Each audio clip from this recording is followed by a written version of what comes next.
What is going on, guys? Today we are looking at the main man. I believe it's Boetius, I want to say. I could be absolutely butchering that. We'll call him Paul because I feel like Boetius sounds right, but I don't know if I'm getting that twang right.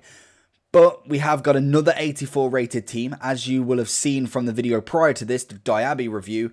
Basically, these are a showdown card. So on Saturday, which is the 27th of June, there is going to be a match between Leverkusen and Mainz. And basically, whoever wins that gets a +3 overall. In case of a draw, both of them go up by 1. So regardless, if you are doing both, one card will guaranteed get an upgrade, which is actually really nice. And I think, like I said in the last video, the concept of this is absolutely fantastic. And if they could kind of provide this sort of content before like the end of the game, genuinely this actually could be a really nice little content builder, even if you did it with maybe the youngsters, like the people who are not getting future stars, or someone like, for instance, like Dalot, something along that. Give him a 75, give him like an 80 rated and then go up by 2, something different. Like it's actually quite a nice, I like when they kind of introduce it to football. With the Champions League, the road to the finals, I think it just adds that extra lovers element, because most of the people who play FIFA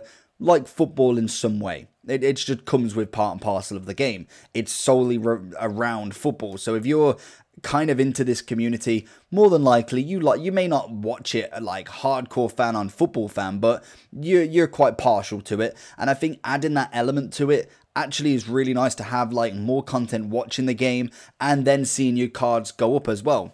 I don't know, I enjoy it. But we have got a De Gea and a PK in this one. I was struggling with the fodder, so I am going to absolutely grind this fodder down because I still want to do some prime icons as well. But we've got an 84 rated team, one team of the season, team of the week, or team of the week moment, and a Bundesliga player, which is obviously Rashika. I want to say I got that name wrong as well. But all of these are untradeable, as you can imagine. Very, very easy to get. Obviously, I am finally whacking the Daniel James into something.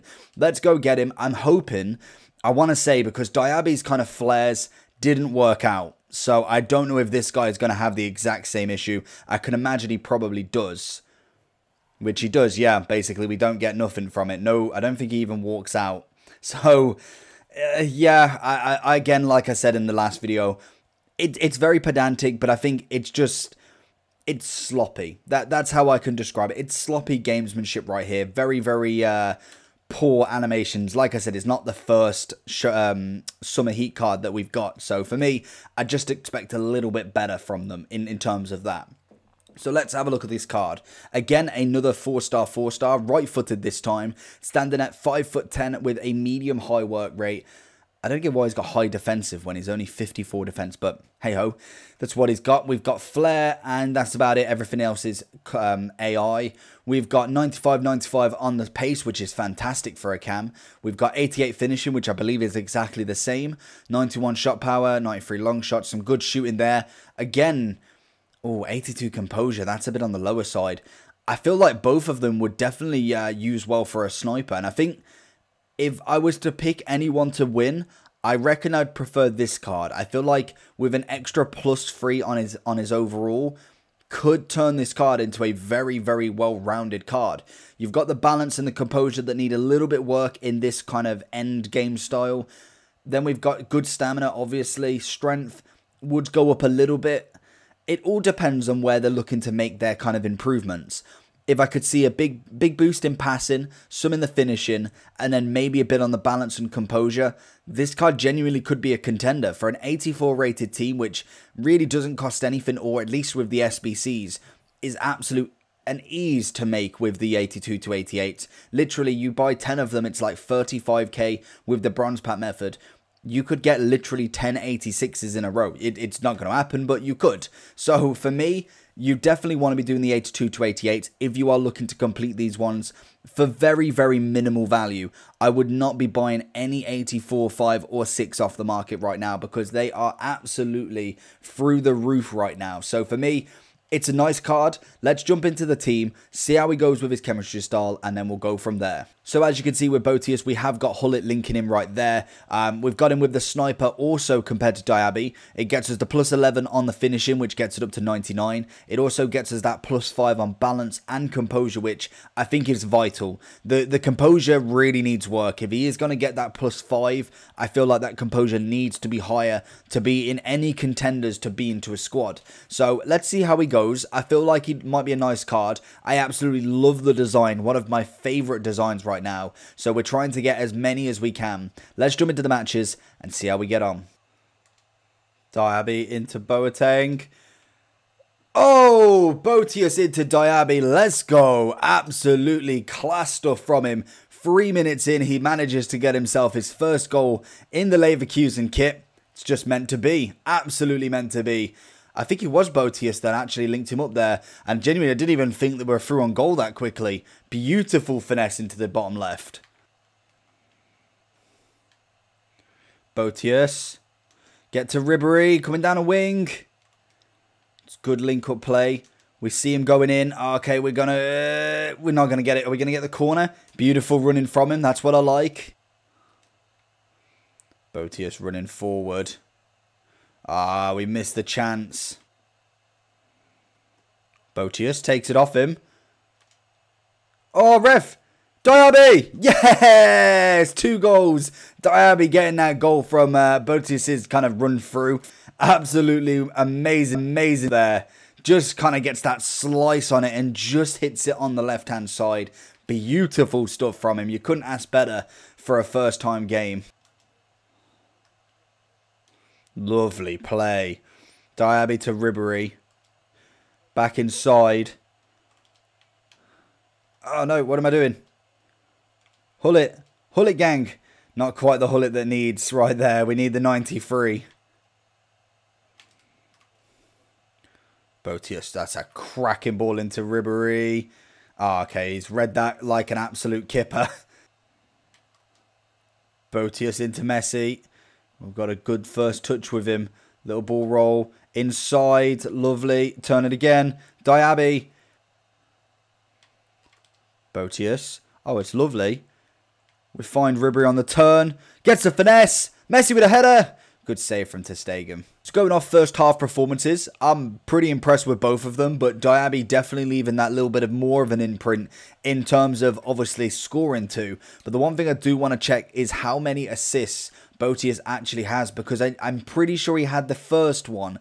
Whether he got the second one, because he got 2 goals there, 1 for Boetius. The second one probably didn't count because he did kind of kick it and the defender tackled him, and it just so happened to fall to Diaby. But both very, very nice to start with.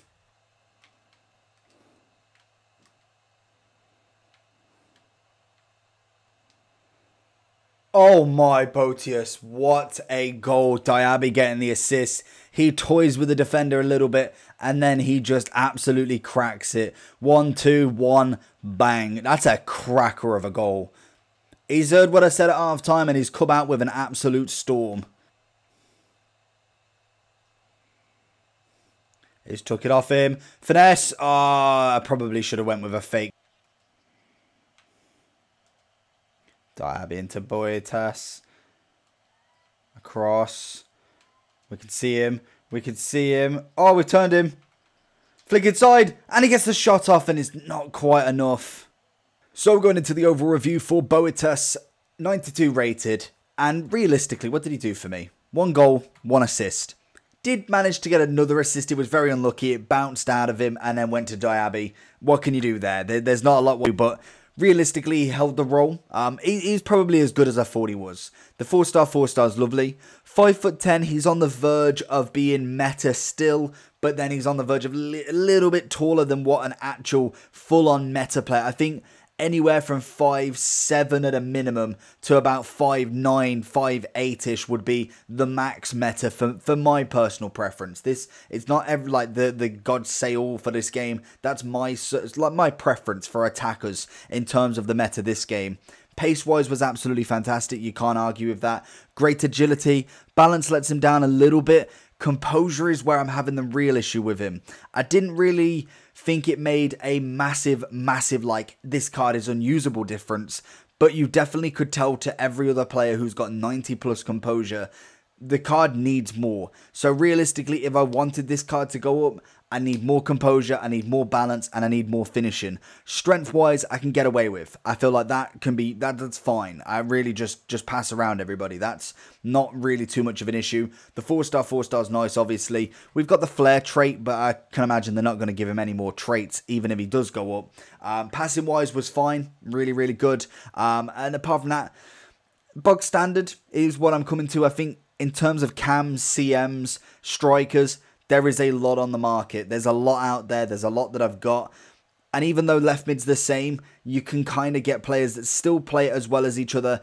I feel like this card's got a little bit under kind of the players that I've got in my team. Like if we currently look in the cam role, or let's have a look just on the bench. What have we got? David Silva, a perfect example. What a card this was. An absolute phenomenal cam card. And already that was literally a couple of weeks back, maybe a week or two ago.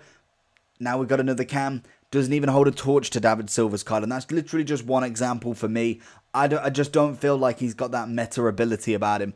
I was actually really surprised with Diaby, and I think he wins this for me. I'm giving him an 8 out of 10. I gave Diaby an 8.5 if you haven't watched that. If you do want to go see why, definitely go check that down below. But an 8 out of 10 for me. Hopefully you enjoyed the video. Let me know who you want to win the match on Saturday and who you are doing in terms of SBC. Let me know down below. Make sure you like and subscribe. And I'll see you all for the next one. Peace.